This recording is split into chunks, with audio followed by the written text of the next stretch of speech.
Welcome to the College of Education and Public Affairs Forum, Planning Schools as Public Infrastructure, Linking Universities with Grassroots Education Organizing.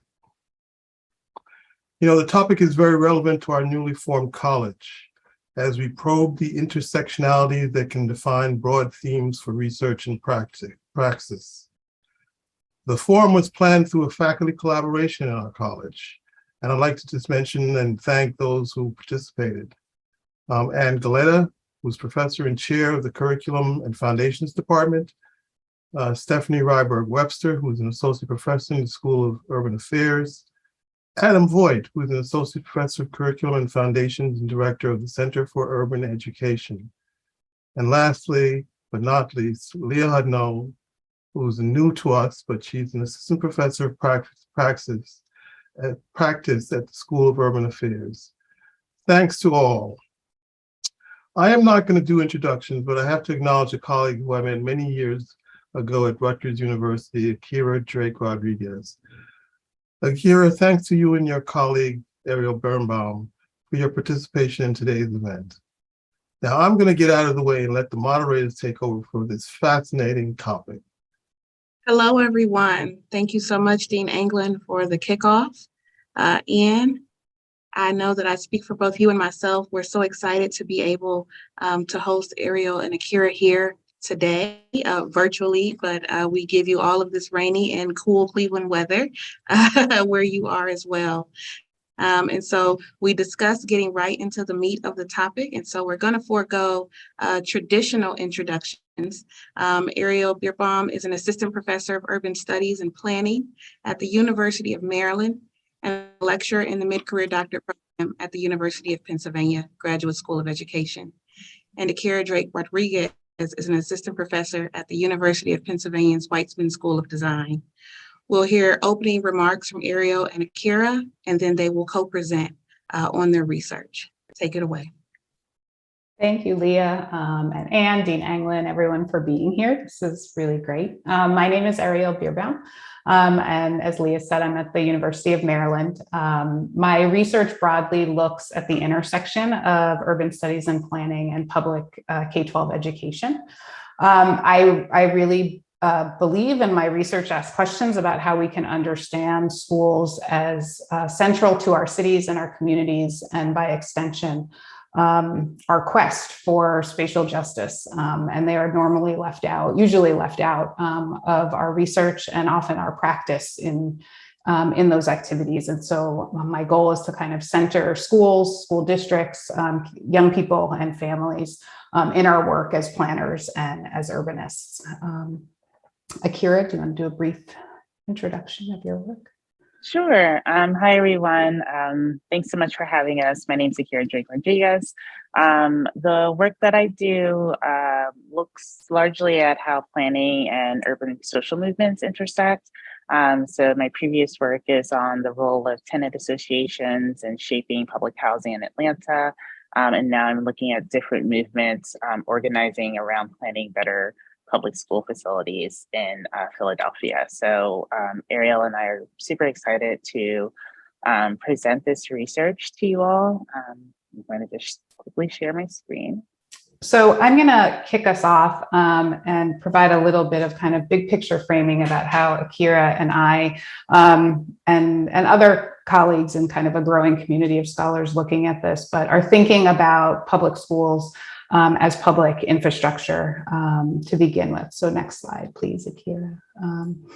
So one thing that Akira and I talk a lot about is that we don't normally think of public schools as infrastructure. And this is in some ways dictated by the federal level, right? Thinking about critical infrastructure is a capital C, capital I in planning, in issues like disaster management. And you'll see the image on the left does not include education. And while government facilities is included, schools are not really considered, public education is not really considered in the suite of public infrastructure when we're talking about critical infrastructure investments. And so we're really interested in thinking about how we extend the definition of infrastructure to include public school buildings and public education more broadly. Next slide.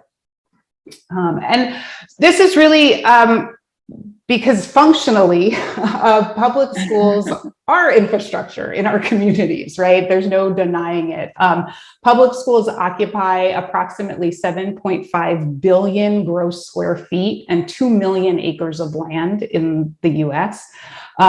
Every day, at least since we've all returned to schools sort of at the end or in the moment of COVID that we are in, 1 in 6 Americans is inside a school building each day between parents, children, faculty, and staff. That's a lot of people touching these buildings on any given day.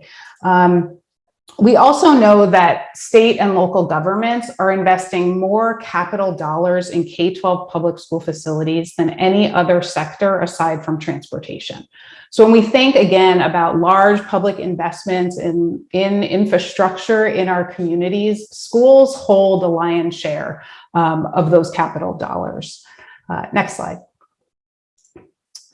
But unfortunately, we also know that despite that large investment, we're still underspending on school facilities. And a recent analysis in 2021 estimates that annually we're underspending by about $57.4 billion a year. And we're deferring maintenance, which creates undue vulnerabilities for school sites, for the people inside those school buildings and for surrounding communities.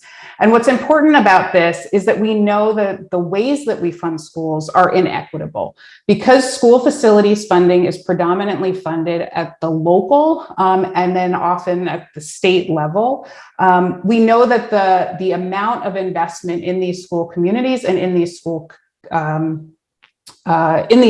school buildings is going to map to the uneven geographies of opportunity, what we call geographies of opportunity in sort of metropolitan regional speak, which means that communities that are low wealth, which in many places are predominantly communities of color, are less able to maintain, operate, and build their school facilities to an acceptable or adequate or healthy, let alone excellent standard. While high wealth communities that tend to be predominantly white are able to invest, they're able to tax themselves, they're able to raise those local dollars. And so we see the ways that public school facilities are, the structural ways in which they are funded and how they map to local tax base and local tax wealth is actually reproducing inequality spatially across the country. Next slide. So in addition to extending the definition of infrastructure sectorally, for lack of a better term, Akira and I also think a lot about how an approach to infrastructure requires considering schools not only as educational infrastructure, but as core neighborhood assets, right? And that the quality and the life of the school building is inextricably linked to that of the neighborhood, the community, and the city, right? So we can't talk about questions of educational equity or equitable school finance without talking about the things we talk about place-based equity or about spatial justice, right? And likewise, we can't, as urbanists, right? Akira and I both sit in schools of planning, departments of planning. We can't talk about the things that we talk about in planning without considering school buildings as a core site in that struggle in neighborhoods, in cities, and in communities. Next slide. This also means we can't do that without centering the voice of students, families, and residents, right? These are the folks who know best both what the hazards of underinvested school buildings are, but also most importantly, what are the assets, not only of that school community and that school building, but also their neighborhood, right? These are the people that are making and building and being resilient inside and outside of school buildings every single day. And we increasingly are talking about resilience. It's sort of a buzzword lately of the field. But we need to think about not only the infrastructural resilience of the built environment, but we also need to lean in and really center the resilience and by extension, the voices and participation of people across the K-12 spectrum. Again, that includes the students, their parents and families, and the teachers and the staff that are working inside of these buildings. And I say all this to set the big picture frame, but also because it sets the stage for both the methodology that Akira and I use as researchers and the pedagogy that we bring to the classroom, and the ways in which we bridge our pedagogy with our research very intentionally. It's not an accident. It's not a coincidence. It's a very intentional, structured way that we think about our teaching and our research and our community engagement as critical to, again, in academic ease, what I think Akira and I both see as a theory of change. And the ways that academia and higher ed can actually proactively be engaged in social change work in real time. And so that's what we're doing here. And I'm going to turn it over to Akira, who's going to talk more about sort of the granular level, what we are up to in Philadelphia. Yeah, thanks, Ariel.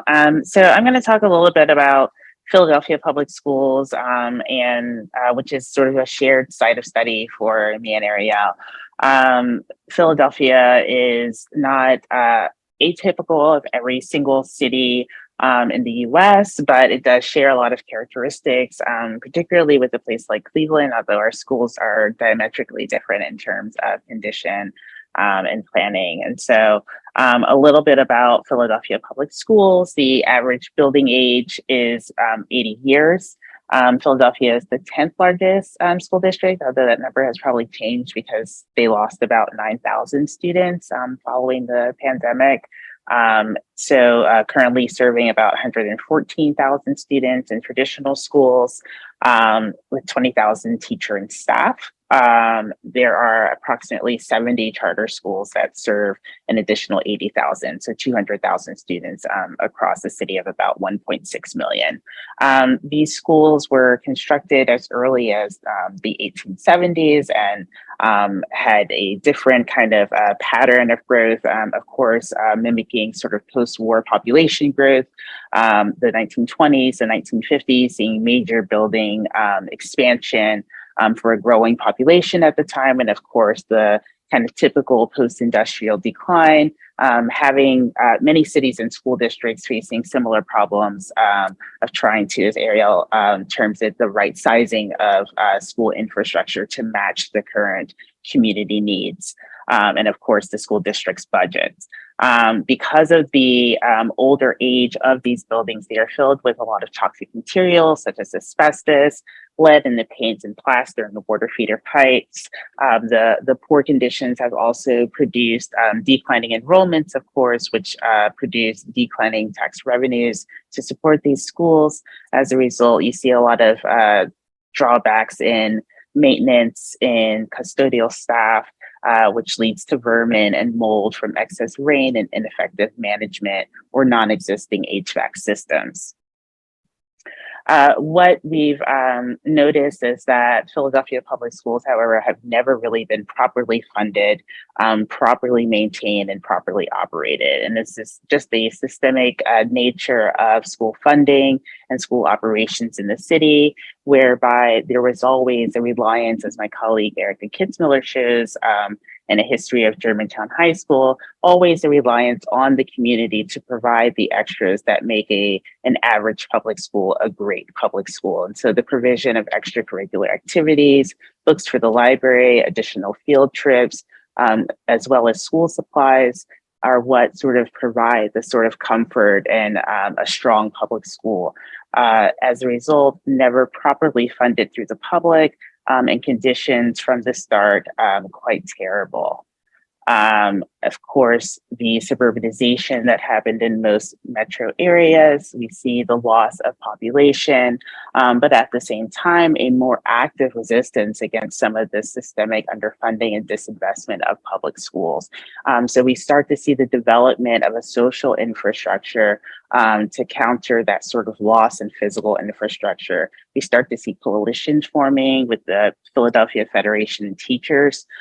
Philadelphia is a union city, and our teachers union is our largest union with 14,000 members. So during the 70s, they went on strike 6 times.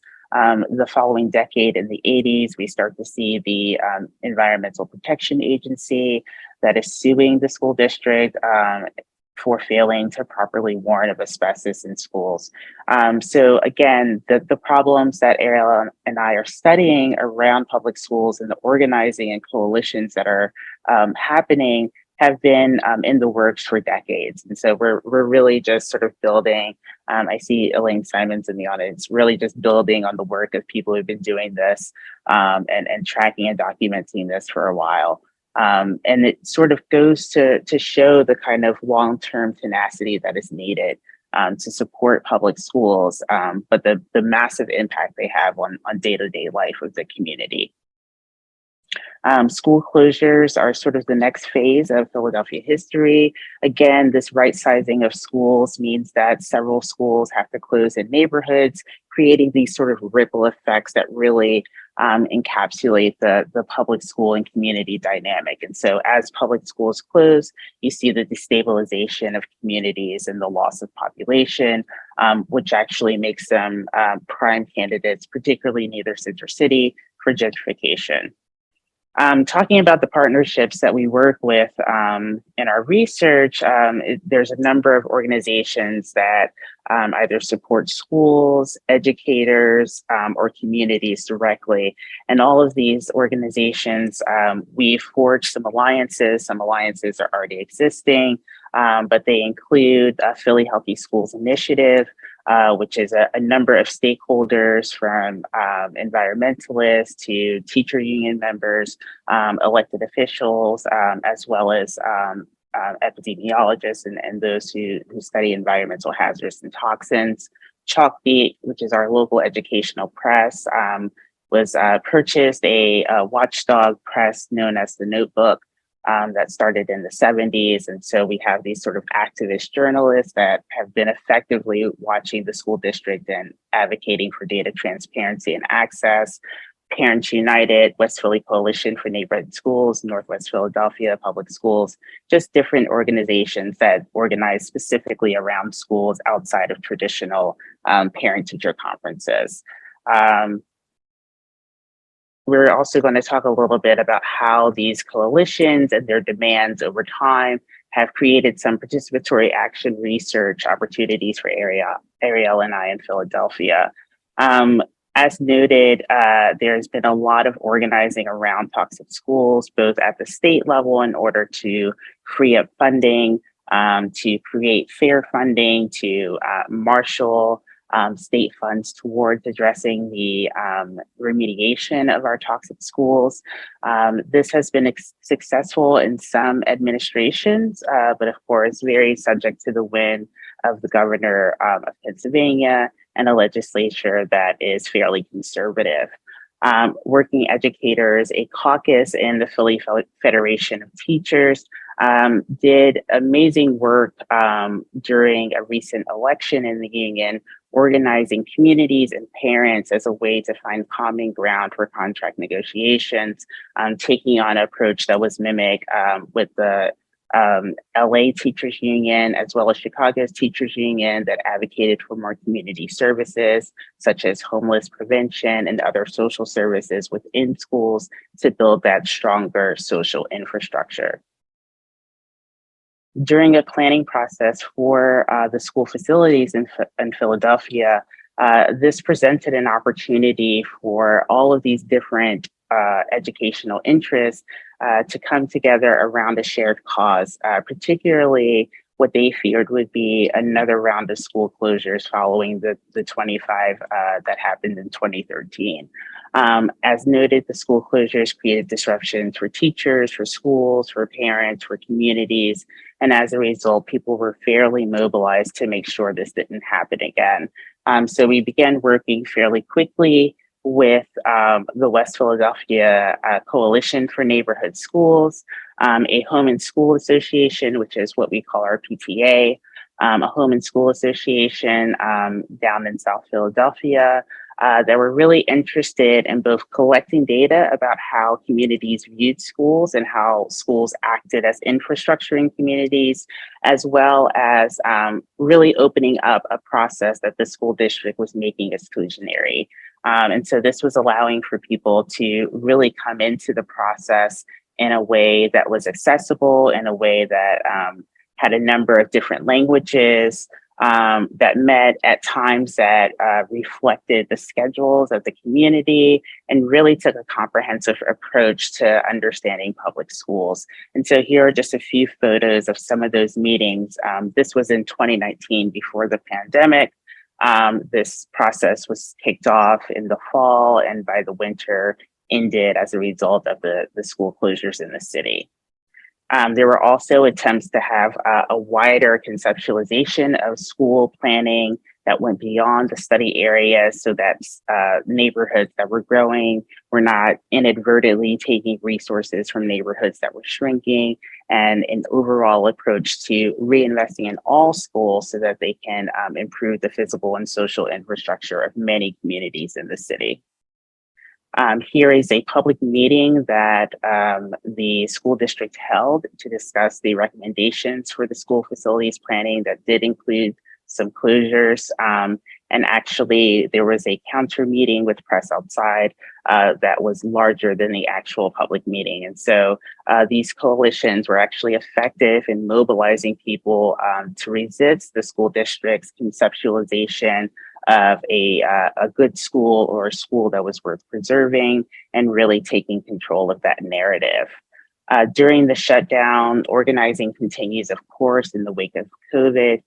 We have car protests in front of the school district, asking for greater reinvestment in healthy schools, as well as a number of changes that had plagued the school district relating to maintenance, class sizes, and professional development for teachers.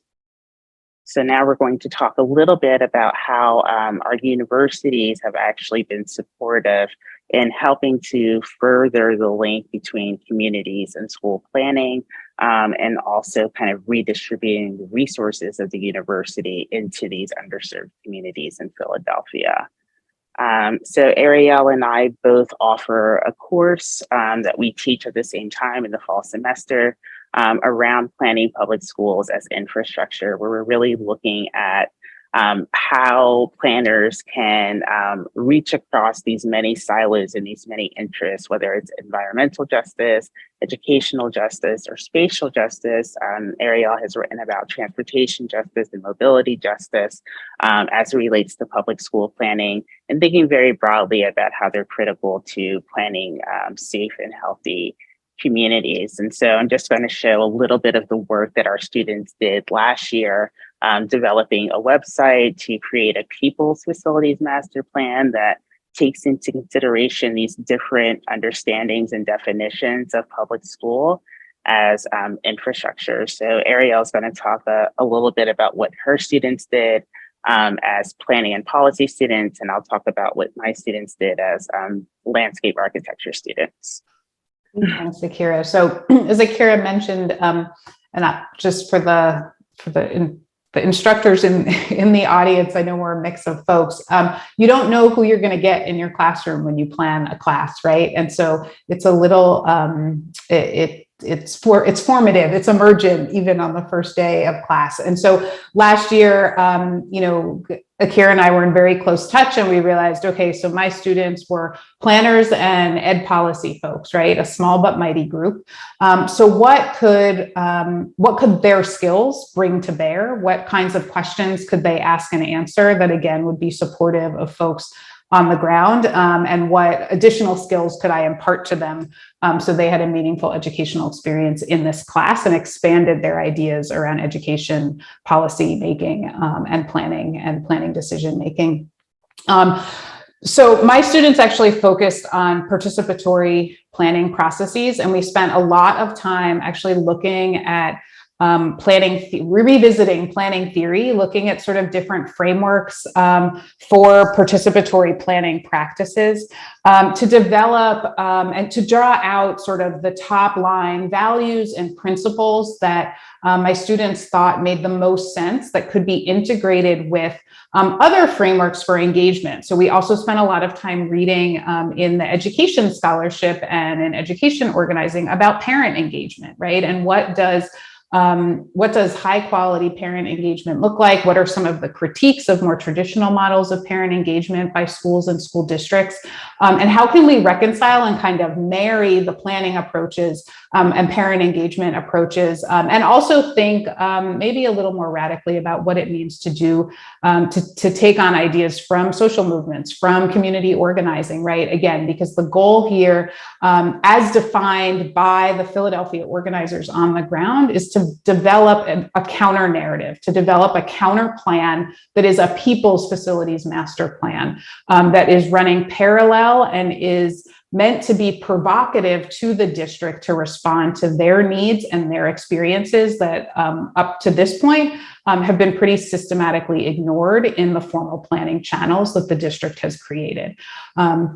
And so we did that in lots of ways. We talked about the history of Philadelphia. We situated the schools using data and, the bread and butter of planning, GIS mapping, with other conditions, right? So what does economic opportunity look like in this school district? How do we think about exposure and documented lead levels and other indicators of public health in the domains of planning, in housing, in neighborhoods, right? But with a crafting of that narrative to connect the dots between while children and families are confronting these conditions in their neighborhood, they're then walking into school buildings that essentially compound, that kind of double down on the hazards and the toxins that they experience in their community, right? And so we mapped a lot of that, and then the sort of screenshot on the right is thinking about how we identify the specific issues, the kind of conversation that the community, that the organizers really want to have, and how do we identify stakeholders and create a process where we can actually come to a vision and have a clear sense of what our priorities are, again, as a people's-driven, community-driven process. Next slide. So yeah, and you can see that a lot of things that my students were grappling with was what we would call the situatedness of the school conditions, right? And coming up with sort of visual representations and trying to understand the best unit of intervention. That sometimes this meant working with an individual school site, but that schools were connected. Akira already alluded to this in the ways that organizers during that sort of pre-pandemic process worked really hard to make sure that communities that were in stages of growth and receiving a lot of resources were not divorced from the communities that we would consider to be in decline and were under threat of closure, right? They live in an ecosystem together. So how do we map that across schools? How does the district map that, right? The district has sort of sub-regions and how it manages both programmatically and spatially its schools. But really these schools all live in one district and one city. And so the neighborhood conditions and the dynamics of urban transformation and urban neighborhoods are also actually really important. And the school buildings arguably manifest that. They're a symptom of that. They are not independent or divorced from that. So trying to figure out, again, how to layer the data and a process that sort of takes account for all this complexity is a lot of what our students grappled with and talked about.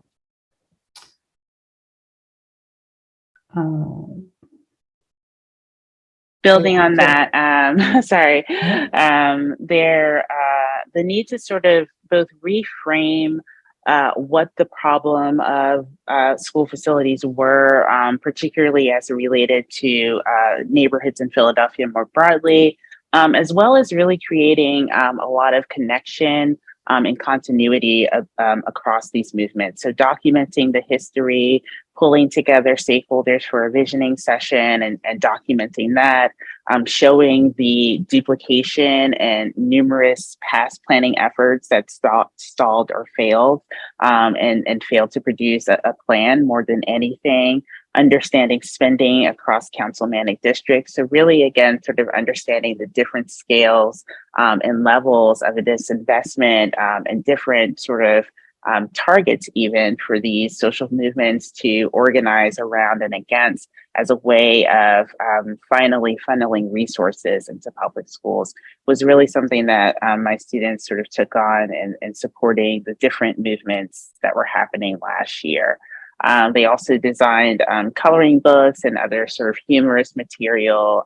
Here is a city council yearbook that shows the district, the number of schools that need major repairs within that district, as well as contact information. So again, just providing materials for activists to distribute at different tabling events, as well as, again, pulling new stakeholders into the fold, having people call their council members and distilling a lot of that technical information that was on the school district's website into new and accessible ways.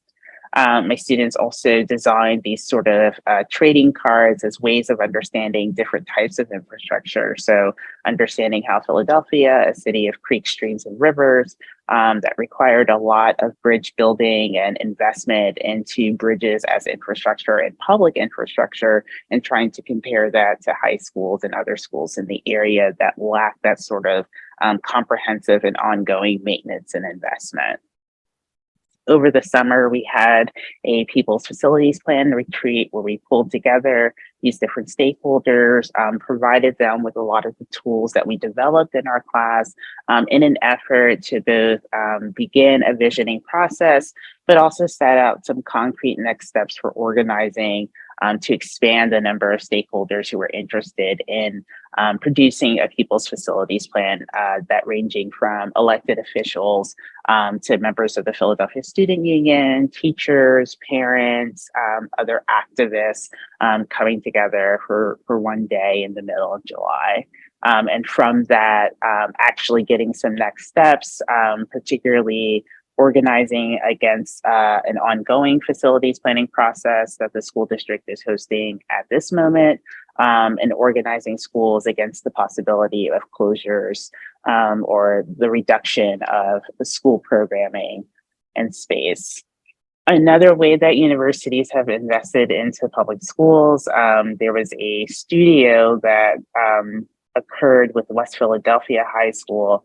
Architecture students, landscape architecture students, and fine art students, as well as a few urban planning students, came together to work with high schoolers to design new spaces in the community. In this case, the grounds of the West Philadelphia High School on 47th and Walnut in Philadelphia. This is a fairly new school. And this architecture program was actually created as a result of another university community partnership in the late 90s, early 2000s that Elaine Simon was part of. And so a nice bit of continuity there. But these sort of the West Philly porch as a typology coming into the community from the school as a new performance space. Here, a community event in August to kick this off. But the porch was actually built and constructed by high school students with landscape architecture students and other design students, funded entirely by the university, with another round of funding to support build activities in the future. So we just want to wrap up, and we know we have some questions, and there are folks in the audience who have questions and who know things. So hopefully we can have a discussion as much as sort of a Q&A. But a couple of things that we keep on thinking about and are working with, and I don't know if these are lessons learned or lessons we are continually learning, I should say. The first is that this work from where we sit at a university really moves at the speed of trust, right? Which is an adage from organizers and movement builders. But I think it's really important to think about because, again, as faculty, it does not move at the speed of the semester. It does not move at the speed of tenure. And these things really matter. For me, being at the University of Maryland, I have sort of emotional and intellectual connections to Philly and my research and my life is, I have a life in Philly, right? But I'm not there now. And so it's also really important to me to be mindful of what I can do and what my students can do from afar, right? And this is about trust. because I don't actually know most of these organizers, right? And I have some conferred trust that comes through Akira because she's working with them day in and day out. But in terms of thinking about how and when we connect with communities, I think being really humble and mindful of your own positionality. And, you know, for me, the geographic position is part of that. It has been really important. But universities can provide a lot, right? We're large anchor institutions. We have resources, we have funding, we have students, we have space, we have faculty, you know, like Akira and I, who have, you know, full-time appointments that are required to do research, right? And so, you know, I don't have any external funding to do this work. This is the work of my job as a faculty member, both in my research and my teaching space. But we know that universities can also create constraints, right? And so Akira can talk in more detail to this, but you know, there are high administrative burdens from the university with working with community groups. And again, Akira can talk in more detail, but you know, getting grants where you want to connect and support community groups, getting that money out the door from a university office of research can be really hard, depending on your campus administrative infrastructure. The other thing is that research money is often relatively short term. So as much as the change happens at the speed of trust, it doesn't happen on a grant cycle either.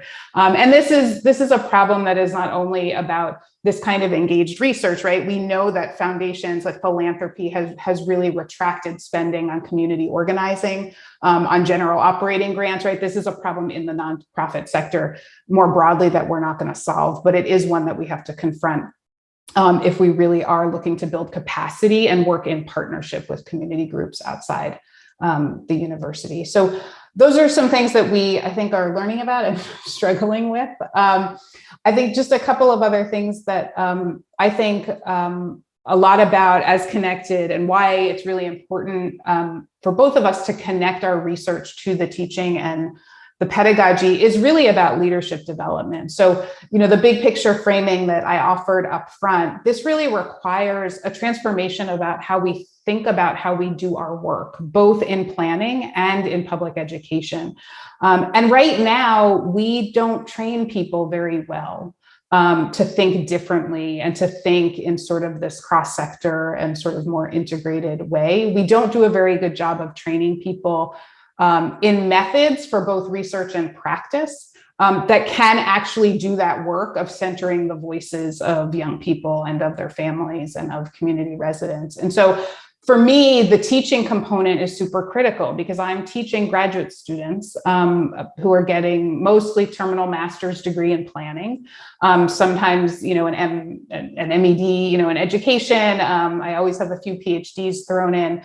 I also teach in the as I think Leah mentioned in my bio, I teach as a lecturer at the University of Pennsylvania in their Graduate School of Education mid-career doctorate program, I think is what it's called. But those are actually, you know, those are people who are working full-time in school districts and pursuing their EDD at the same time through kind of an executive program. And I teach about planning and urban studies, right, to help them understand the sort of conditions for learning that they are dealing with. And I think that the idea of using the classroom and thinking about undergraduate and graduate education as the pathway to leadership development for more sustained transformation in the space of education and planning and public school facilities management is really important. And I think we're seeing some interesting ways that even the kind of tiered mentorship we have in our classes, you know, that we teach from undergraduate and graduate students, the cross-sector learning that happens when you get educators and landscape architect students in one room, like that sort of blows everyone's mind. And, you know, and the studio example that Akira gave at Penn, right? Like having university students also mentor and engage and learn from and with high school students is also really important. And I think that we have to think about that pipeline of professionals because we're not going to transform what's going on inside of districts or inside of city planning offices if we're not changing the way we train those folks that are coming up or down the pike for those jobs. So I think those were kind of my final thoughts. Akira, I don't know what other closing thoughts, platitudes you have before we move to questions. Yeah, that was good. That was a nice summary of both, I think. We're going to move on to a few questions, but before that, I do see some hand claps, some emoji hand claps on the Zoom, and I would love to echo those in real time. So thank you so much. So much of your research is moving. One of the reasons for me is most of my family lives in West Philadelphia. They're from 39th and Walouston, and they went to West Philadelphia High School. And so I shared this with them. And the yearbook for organizers and advocates, I thought was a brilliant idea. And so I'm so glad that we are learning from you in the work that you all are doing. Ann and I had some prepared questions, and then we wanted to field some from our colleagues on the call. Ann, would you like to jump in on our questions? Sure. Thank you so much, Akira and Ariel. It was wonderful, very informative. School districts in large metros across the country are faced with the decision of whether or not to close or demolish these aging facilities that were built for much denser populations than they have today. These beautiful historic structures often come with a need for significant interior renovation, tech advancements required for a 21st century classroom. How should school and city leadership approach these decisions, and what primary factors should be considered? Great question. Complicated question. No easy answers. I'll put that out there. And I know that there are folks in the audience too who, Philly folks who I know are deep in this. So I'll just say a couple of things. So first, we know that in general, when districts are looking at closure, they're looking at a few primary factors. So they consider things like facility condition indices, which kind of aggregate and measure the life and health of building systems. They look at enrollment. They look at what, building utilization rates, right? How much square footage is being used versus vacant. And of course, they look at costs to maintain buildings, to renovate buildings versus to consolidate or to build new buildings, right? These are the calculations that they're doing. So I would say in my past research on school closure and in my ongoing project with Elaine Simon and Julia McWilliams and Amy Bach on school reuse, I think we have found and kind of advocate and suggest a few additional things, right? So first is to figure out how to consider less quantifiable factors in that decision-making process. That the meaning that communities, that students and teachers and families and neighborhood residents attach to a building it is really important. The ways that closing a school can end up exacerbating disconnection and mistrust between communities and public education is a cost that is rarely considered and one that is deeply felt and has ripple effects in other domains. And I've seen this both in Philadelphia and actually in the Baltimore case that I've looked at. For example, Baltimore actually built new schools coupled with closures. And in some neighborhoods, the new school buildings, the consolidation and merging of schools was very bumpy. And they had a hard time getting family engagement. And it was because the closure process had done so much damage that despite the fact that this community was first in line for a brand new, beautiful, beautiful school building, the relationships had been further damaged. And so the relational dynamics can't be quantified as a building utilization rate as easily as a building utilization rate, but they actually really matter. The second thing that we've been thinking a lot about is the way that when using quantifiable metrics is to reconsider how you think about them and how you calculate them. But to do that, it's not enough to be reactive to the building condition in front of you. You actually have to figure out a process to articulate and build consensus around a vision for public schools, for public education, right? So as urbanists, you heard Akira and me talk about, and my other collaborators on this other project, right, that schools are part of a broader ecosystem in a neighborhood. So what if you still want to use a building utilization rate? Great. But what would it mean to not only define that as square footage per student? Because that means you're only defining the school building as a place for classroom learning, right? But if you think about the joint use of school facilities, if you think about an expansive definition of what a school building is in the ecosystem of the neighborhood and the city, well, suddenly your utilization rate has to be different math. You have to account for square footage for community serving organizations, for youth serving, nonprofits, maybe for other district or school administrative functions, for health centers, for libraries that are open to the public, right? And so first articulating the vision and a set of values about the sanctity of this public asset for public use, and then back into the metrics and the calculations for budget to get to that vision. And right now, we have a path dependency around the kind of math we do that I think forecloses those kinds of opportunities that are really problematic. And then the last thing I'll say that's really obvious, but I think doesn't get talked about enough, is that schools are physical assets, right? We made that argument up front. They're physical infrastructure, which means that decisions to close, to demolish, or to build are deeply, deeply durable. So when we close buildings, when we sell them off, as we saw in Philadelphia, and as my colleagues and I are writing about now, when they get turned over into a private market, when we transform the way we think about them from public assets for public use into financial assets that are a burden to a school district to pay for, we lose them. We lose them forever in the public realm. And this has ripple effects that we can talk about in different ways. But this is not, I think we lose sight of that and their buildings, right? And we know from our design professions and our built environment professions that, again, infrastructure is durable, and that needs to matter in how we consider and make the decisions that we're making. Thank you so much. Thank you. Just as you all have observed in Philadelphia and every other big and small city across the country, schools are closing. Could you walk us through, you kind of went into that territory already, Ariel, but could you walk us through, Akira and Ariel, what are the costs associated with closing a school? Culturally, financially, we talked about trust. What are the costs? The costs are this there's a number of costs, but culturally, people feel a way that they don't have an alma mater. Like it's painful to drive by and in a city like Philadelphia that was so durable or declining or shrinking or legacy, however we kind of talk about it. The change is abrupt.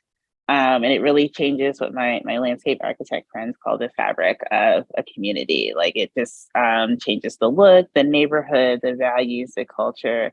And I really like Larry's point about values as well as technologies and tools. And I think that's like a big part of the closure argument is that they could just not close them. They could hold on to these physical assets and maintain them and reprioritize their budgets to invest in tools and not think of them as burdens and think of them as public goods that should be service maintained and available to all. We just, of course, had a school shooting here in Philadelphia where teenagers playing football during a JV scrimmage earlier this week, 5 boys were shot and 1 fatally. And so these schools are often the only play space and safe space that they have in these communities, and shutting that down is also shutting that safety down as well. So I know certainly that it can save a couple of bucks for a year or two. But as Ariel noted, these are very sort of durable marks. When you close a school, you destabilize a neighborhood, but you do that very, very slow disinvestment before that leads to these like totally avoidable tragedies. And so thinking, again, not just about the final act and recommendation of closure, but all of the intermittent steps that are taken before closure happens and those costs as well. Yeah, I would just add two things. So what little research there has been has shown that actually that closure is not really a money saving or revenue generating activity, as districts often, I don't know, generously hope for. That there are other costs that are incurred to closure. Most notably, districts don't usually account for increased transportation costs that are required when they have to reassign students to schools once their schools close. And there are other costs associated with hanging onto buildings or not. So I think that's math that each district can do, but I think it was in the sort of 2008, 2010s, when lots of districts across the country were closing schools. They were really saying, like, this is going to free up money. This is going to make us money when we sell buildings. And that's going to, on balance, be better for our kids and families. That's why we're doing it. And that, again, that math didn't actually pan out sort of in that tranche of closures across the country. The last thing I'll just mention about this is that, like, practically speaking, closing and then again, selling or demolishing, there are costs attached to not anticipating growth or shifts in a district, right? So right now you may be in a situation, one district may be in a situation where they're seeing decline or population loss, but like we know the one constant in the world is, and particularly in cities and neighborhoods, is change, right? And we see this in Philadelphia. So in Philadelphia, there were neighborhoods in South Philadelphia where they just closed schools, and you know what? Now no one has a place to send their kids to school because there actually was kind of a baby boom, if you will. And part of this, frankly, could have been avoided had during the 2013 closures, the district more intentionally and systematically engaged the planning office in the city to actually think about demographic projections in a more long-term way, to do school facilities planning with folks who have other and different kinds of expertise around demographic projections and changes in place. But now the district has to spend money on figuring out like strategizing or figuring out like where they're going to put these other kids that you're essentially creating problems of overcrowding where you didn't necessarily have to if you had held on to your public assets in a particular way. Having been with a group of young people in January of 2010, when the news announced that the school board announced that East High School would close, and being in the building that morning in a classroom with them and watching their reaction, and we were involved with a youth participatory action research on transitions that they were experiencing in their lives. And this was clearly a huge transition that they were about to face. I wonder if you could talk about in your research, because we then went on for 2 years and worked with them on documenting their experience. But in your research, what stories have you uncovered about residents' emotional attachment to schools in their neighborhoods?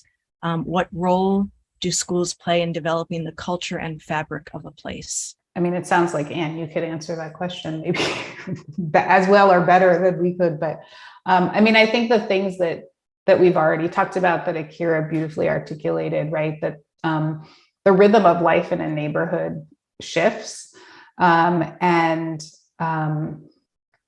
many places, I think Philadelphia is one. My understanding of DC is one, right? Like that neighborhoods are often really defined by their school that is there, right? That you don't live in like X neighborhood, you live in like the name of the school neighborhood, right? That I think people's cognitive maps are deeply shaped by their schools. And that has implications and extends to like feelings of safety, for example. So in Philadelphia, I talked to a lot of parents and residents, for example, who were really concerned about where their children were being reassigned to school. And so the closure was really hard. I actually did research in Philly a year after the closure to try to understand kind of exactly this. How did the rhythm of life change on the ground after a year of living with a closed school building? And it was really interesting to me because the neighborhoods that I was talking to folks like their children were like in Philly, neighborhoods are small. Every block is 1/10 of a mile, right? It's a beautiful, very legible grid. And so they were talking about sending their kids like maybe 4 blocks to school instead of 2, right? There's a lot of schools in Philadelphia, right? And very close. And so in my mind, I was like, well, that's still like the same neighborhood, right? But once you talk to people at a granular level, that school that their kid was reassigned to was 2 blocks further, 2/10 of a mile, hardly anything, even for little legs.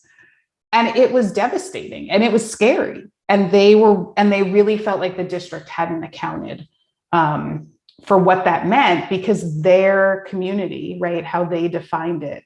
And again, this sort of like ecosystem where they felt like they were known and seen was both in this school building, but also in this particular radius around the school building. And so you pull the rug out from that, you disrupt all of that. It can be really destabilizing. So I think that's one dimension. I don't know, Akira, if you've heard, like in working with the organizers in particular, like over the last couple of years, how people reflect on this or are motivated out of these experiences. I think it's so funny. We've made it through this whole thing and like we haven't talked about race, but because it's so implicit in our work that you almost forget like, oh, this is also like a super racist process.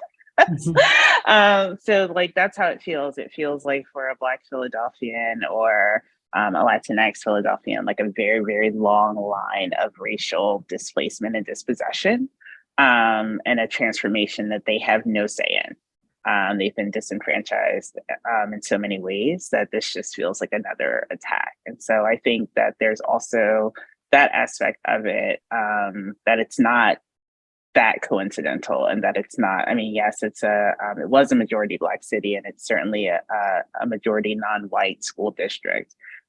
So it is, a bit of a numbers game, but at the same time, there are a lot of kind of political shifts that can happen where a shrinking school in the Northeast or the shrinking school in Kensington can stay open a little longer than the one in Fair Hill, for example. And so those small, tiny negotiations and those small slights, again, have accumulated and are in the context of a very, very long history of racism and classism in the city.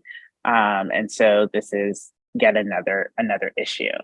And it gets very complex there with charter schools too, which are also facing closures and non-renewals and also are on disproportionately Black operators, where this racism has also been invoked and puts people in a very sort of compromised position of anti-racist politics and anti-privatization politics spilling over into neighborhood politics because everyone wants to live near a good school. Not just for property value reasons, but also for the safety and belongingness and identity reasons we talked about. Anne, do you mind if I just jump around a little bit? Akira left off on a point, really wanted, okay. Yeah. And for all of our partners here on the call, we're gonna jump into Q&A with you all in about 5 to 10 minutes. So if you could start peppering the chat with questions you may have for Ariel and Akira, that would be great. But in the meantime, I do have a question that Anne and I shaped together.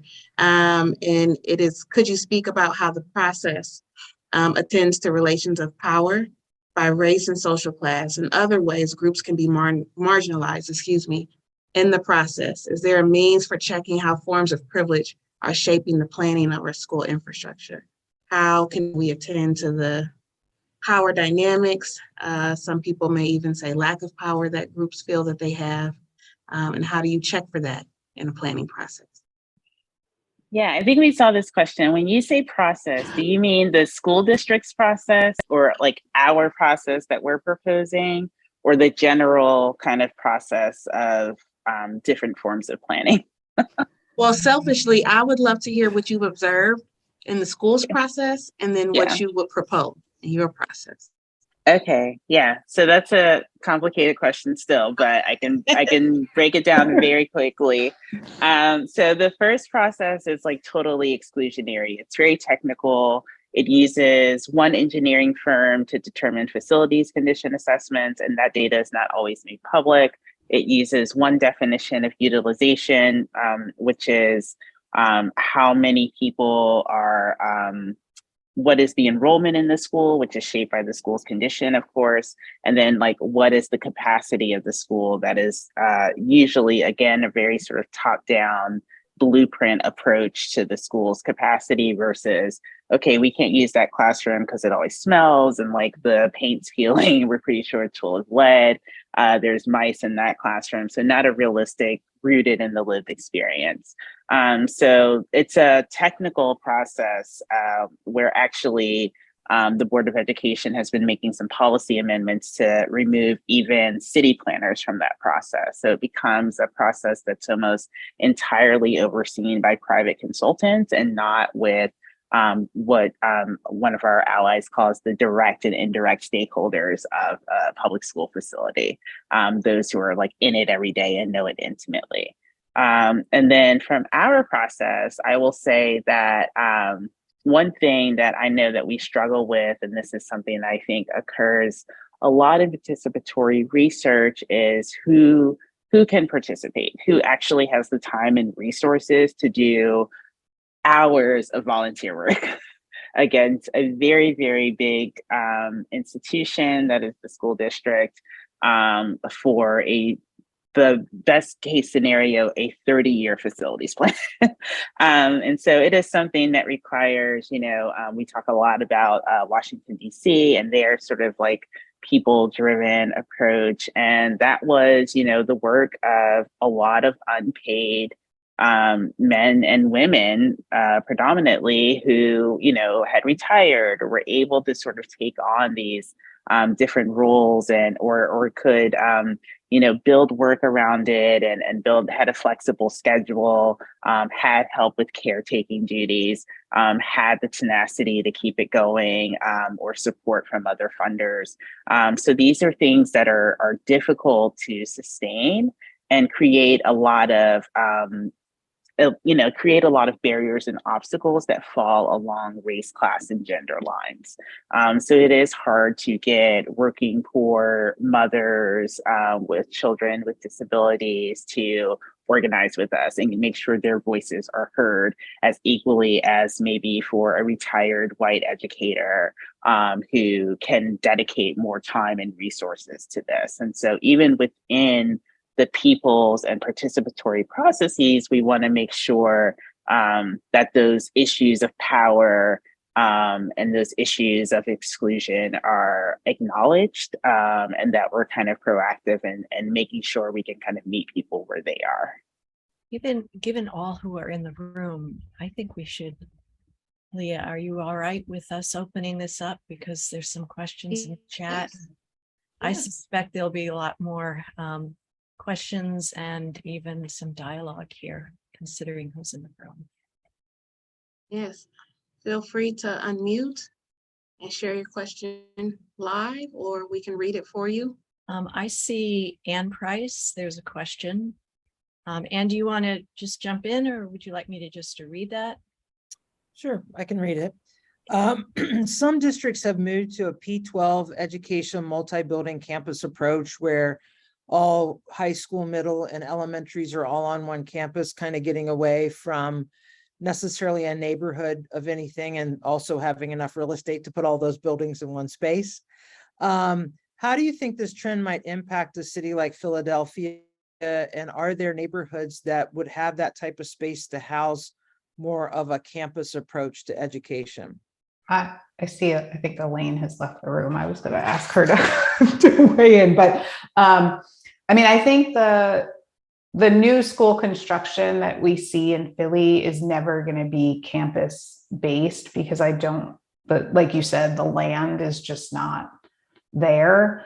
I don't have a very good sense, Akira, I don't know if you do, of sort of the ebbs and flows of the trends around grade configuration in Philadelphia. We used to have middle schools were a K-8 friendly district now, right? So that's changed. I think that has implications for those questions around educational program, right? Need to not be divorced from facilities, obviously, because the building is the vehicle through which the program happens. It's not clear to me in Philadelphia that there is, and actually what I know about many districts across the country, I think there are a lot of disconnects between the programmatic curricular people who are making decisions about how to co-locate grades or how to configure grades from an educational and pedagogical perspective, and why we do that and why that's meaningful for kids and their educational trajectory, and talking to the facilities side of the shop, even within their own district, to figure out what that means for closures. What does that mean for renovation? What does that mean for design and technology infrastructure? We actually don't see a ton of great coordination around that. And the ed specification process in districts in general. I think that is something that DC does marginally better than some places. And as Akira said, folks in Philly are looking to other districts that have had sort of community-driven or instigated processes that have been internalized by school districts, and DC is one place of that. And that's actually what my students are working on this semester as we teach the class again, is actually doing some deeper case study research to try to get a sense of what other places do to help directly inform folks in Philadelphia, but hopefully more broadly. So actually, Anne, my non-answer to your question actually raises a question for me that actually I'm going to bring to my students to think about how we ask about the ed spec side of things and how that's changed, because the process in DC, for example, took 20 years, right? So over that time, we saw lots of approaches to education and grade configuration come and go. And so how do organizers thinking about facilities integrate those sort of trends and transformations and evolutions in their work on facilities is a really important question that we will now ask. Thank you for the question, Anne. Larry, I don't want to call you out, but were you coming on camera to answer question? Education is unfortunately treated as sometimes a separate item. It's integral to a functioning city. That means the university needs a multidisciplinary approach to it. And the main problem in Cleveland is the politics. The politics are dysfunctional, and it carries over. It's driving population loss as well as education. And that requires, like I said, a multidisciplinary approach. The last two city councils, I was brought in to start their sessions as a consultant and to show you how dysfunctional the politics are. About 50% of the council shows up. And part of that is the city charter, because it only has districts. There's no at-large members of council. And that's what sunk the school district as an elected body. In order to run for mayor and to get name recognition across the city, candidates would run from the school board because they couldn't have any at-large council seats. So the school board became a political spring to the office of mayor. And unless the university as a partner addresses some of these kinds of issues, what happened in Cleveland is they turned the school board into an appointed body. And again, that deprives, I think, the community of a voice. Yeah, I'll just say that the politics of Philly are a little different. Obviously, our councilman districts and at large, but we also have a mayorally appointed school board, and certainly there was and that is very, very separate from our city governance. There's very little spillover from one to the other. It is a position where people burn out pretty frequently, and there is difficulty attracting people to this sort of unpaid work for a very, very difficult set of decisions. So there are some experts and former financial people who have come over, and some ed policy and former educators as well who have been appointed to the school board, but it's very difficult to get community voice. And our board has actually kind of restricted a lot of speaking policies to make it so that speakers have 2 minutes to speak, and they can't. It's kind of you have to sign up and you're selected instead of just having it open as a public meeting. So again, like the ability to participate has been quite limited. and that has sort of been attributed to the pandemic, but you could see that it was part of another sort of set of issues. So out of sort of the disinvestment and fears around closures that came following and during COVID, there were some attempts to think about creating an elected school board, although people know the issues with an elected school board as well that can be sort of co-opted and make it difficult for a broad participation. And so we really do advocate for greater participation in other aspects of schools, from facilities to data transparency to other decisions, as a way of sort of making it more accessible. The only other thing I would add is that I always want to be cautious against like falling into the trap of sort of like the golden age of public education sort of narrative, because there wasn't one of those. And the contemporary politics that are clearly problematic may have looked different, but I'm not sure they were any less problematic in their day, right? And I think that that's part of the rationale or the motivation for me around connecting with Akira, connecting with the organizers on the ground, because whatever the specificities are in a particular place, they're going to be political, right? And there are going to be folks in public agencies and in these public institutions who are not actually committed to public transparency, right? Like the interest and the incentives never align perfectly well. And so it's always going to be a political and a politicized, and then by extension, at least in the places where I work, but probably everywhere, a racialized and a classed and a gendered set of politics that need to be managed and addressed. And so, I just, to me, that's, and like the question earlier, Leah, about like, well, how does the process manage this? Like the process can't not manage this, right? And so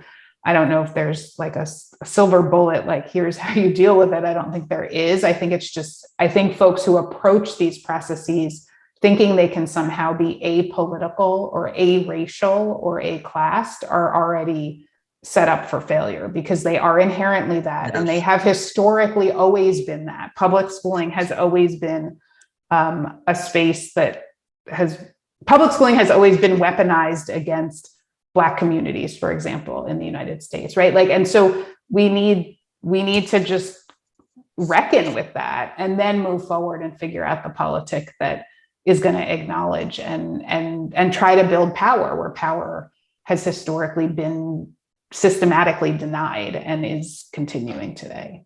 Let's see, Maria Conroy, and then Stephanie after that. Yeah, hi. This is really interesting work, and I appreciate the connection, the kind of town gown sort of approach.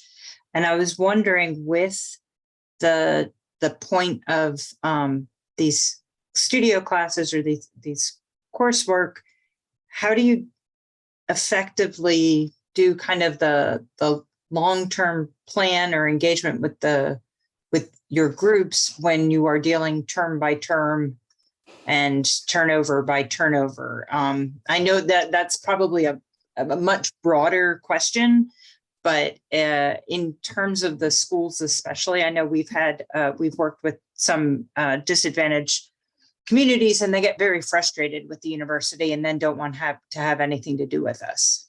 My short answer is Akira does that.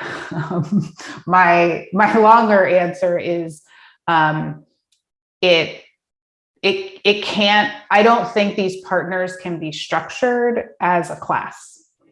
The partnerships have to be structured as relationships between, the adults in the room, which are the faculty or staff, and the community partners, because it's never, like you said, I mean, it sounds like you've had the experience, Maria, where like, if you try to structure it on a semester constraint, it just builds mistrust, right? And that becomes cumulative, particularly maybe for all of us that are in places that have these anchor institutions with long and often sordid histories with their adjacent communities. Prior to coming to Maryland, before doing my doctoral work, I worked at an applied research center called the Center for Cities and Schools at UC Berkeley. I was a full-time staff person and research scientist, and we had an engaged action research project working with school districts and city planners, engaging high school students, similar to kind of the studio work that Akira shared that went on at Penn. And we did that semester over semester. I was a full-time employee, and I would say 75% of my job scope was managing that project year round. And what I managed was the relationships with school district leaders, with high school teachers, with city managers and city planners, right? So those relationships then were brought into the classroom, the college classroom, the university classroom, in a very particular and circumscribed way, such that we could scope a project for transient students, right? And scope a positive educational experience for the university students. Actually, Akira and I were just talking when we checked in earlier today, and I was like, I'm always torn between like how we get the students to do research that I think needs to be done, that I think can support the community, but also is still an educationally meaningful experience for graduate and undergraduate students, because those are not necessarily the same thing. And frankly, it's like a heck of a lot of course prep, and it's course prep that doesn't get counted. It's just, you have to be that connective tissue. And I think that the way I've solved that problem as a junior tenure track faculty member is that working with Akira, I'm connecting it to research, right? So the kinds of ongoing relationships I would have on any engaged research project, which are long-term and slow moving, are what I have. And then I figure out like, okay, how do I carve off a tiny slice of that to bring into the classroom? So Akira, I'm sure has. I was also just talking to the center that ran our studio, and we actually call it Studio Plus. So my class in the fall does a lot of the engagement and data collection and relationship building, and then the studios design with the students in the spring, and then they build with the students in the summer. And so that we tested that last year, and it was just by kind of like the, I don't know, privilege of the university and having cash on hand and being able to say, we can fully fund this project if you let us build it. And they're like, okay. So they couldn't build, real things. They built a stage, and they built benches, and they built things that you could build with teenagers. But even that was kind of like aggressively fast in the summer. And so we said, okay, let's change this so that we do a fall studio where it's just design, and then go back and forth with the school district during the spring, and then build in the summer and fall. And that sort of works as the next schedule that we'll do. So we kind of learned that lesson. But we would not have gotten through multiple rounds of construction document approvals with the school district, but for the sake that we said, oh, we have cash on hand. And that has something, there's been a whole debacle in the school district around play yards and playgrounds that are funded by our Friends of Groups, which are private 501c3s that do private fundraising for public schools, and their ability to kind of jump the line in the capital budgets approval process because they have this cash on hand. And so these are some of the, again, like in talking about privilege and power in the process, like how do we really make sure that these are actual relationships that we sustain?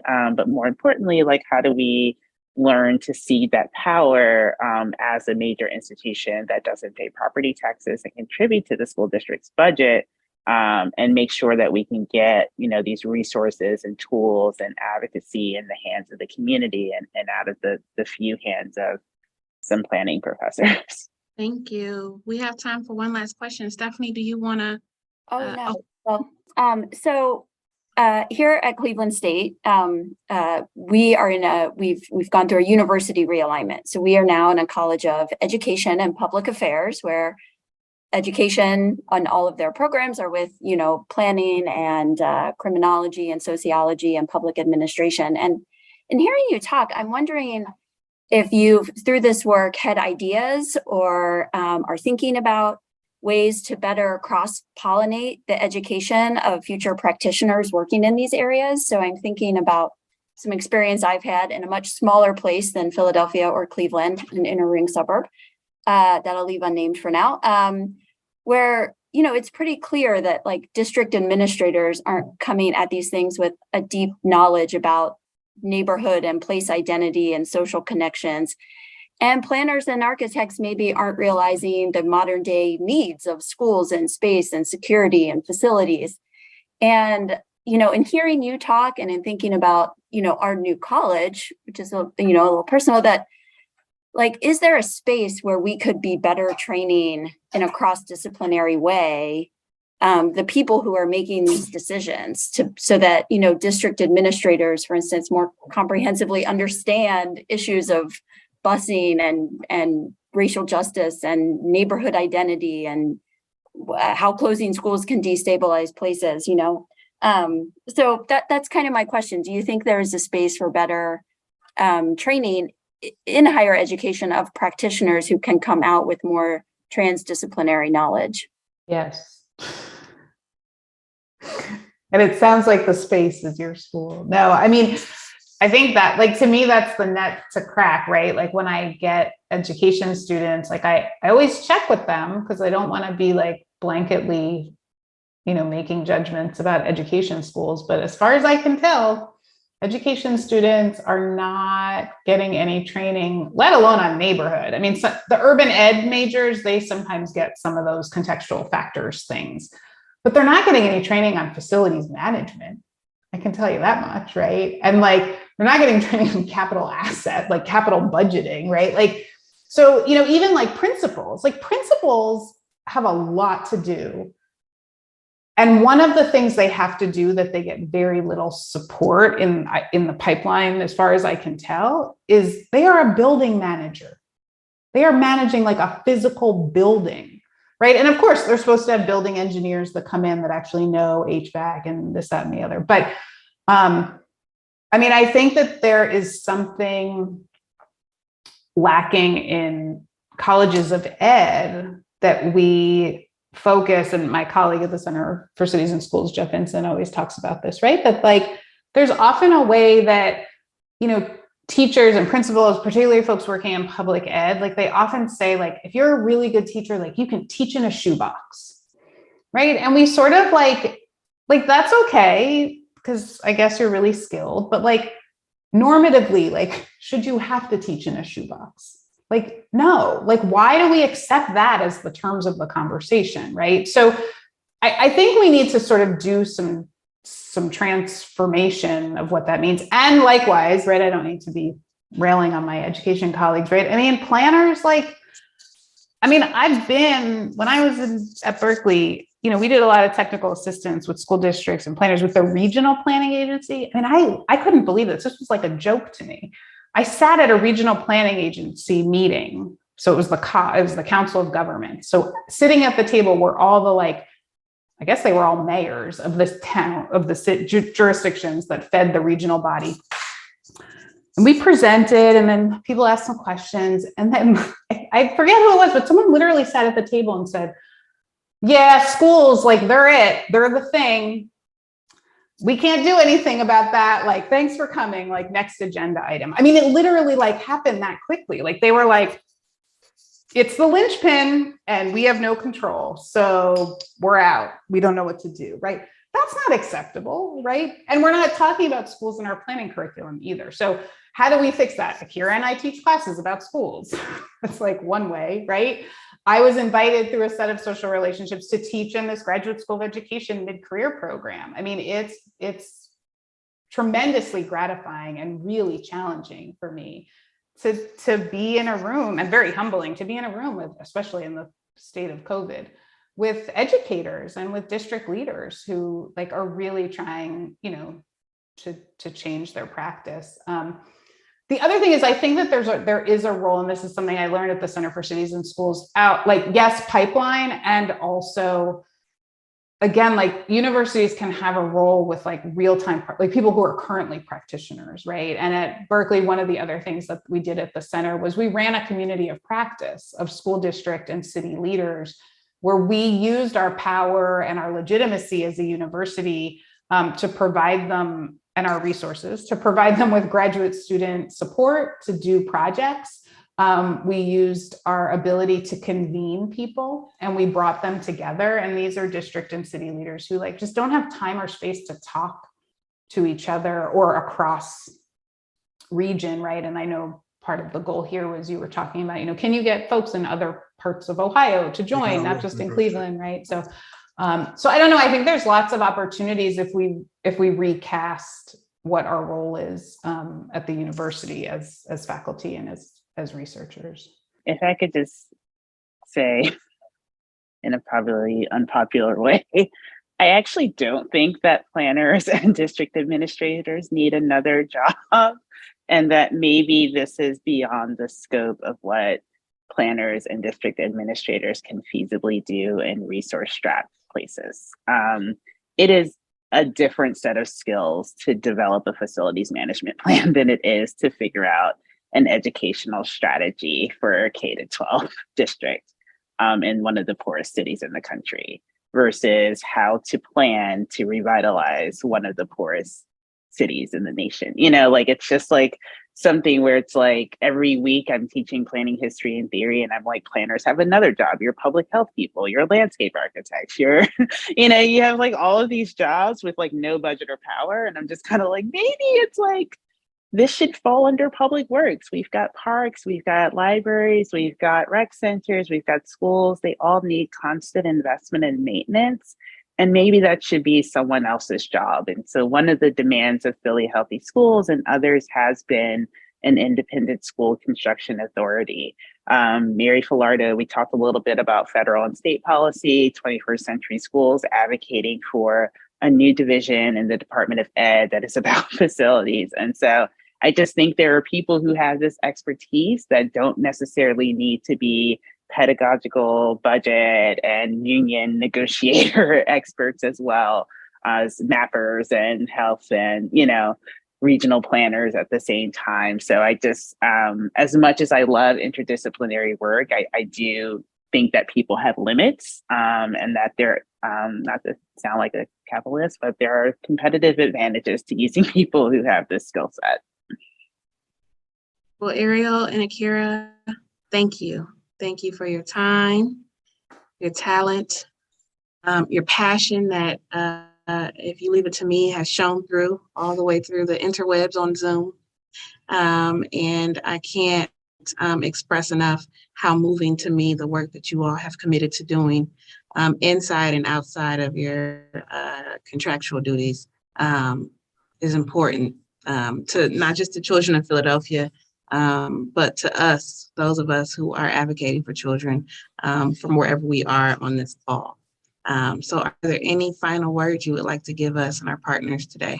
We can all do better. I mean, what Akira's last pitch is, we often said, it's not about people doing more, it's about like thinking differently, doing better. And I think Akira and I both dropped our emails in the chat. So if folks across Ohio, I don't know who's represented, you know, but if you want to reach out and have questions as you're developing similar things, you know, we'd be happy to talk and collaborate. Certainly easier now with Zoom. So thank you. Thanks for inviting us.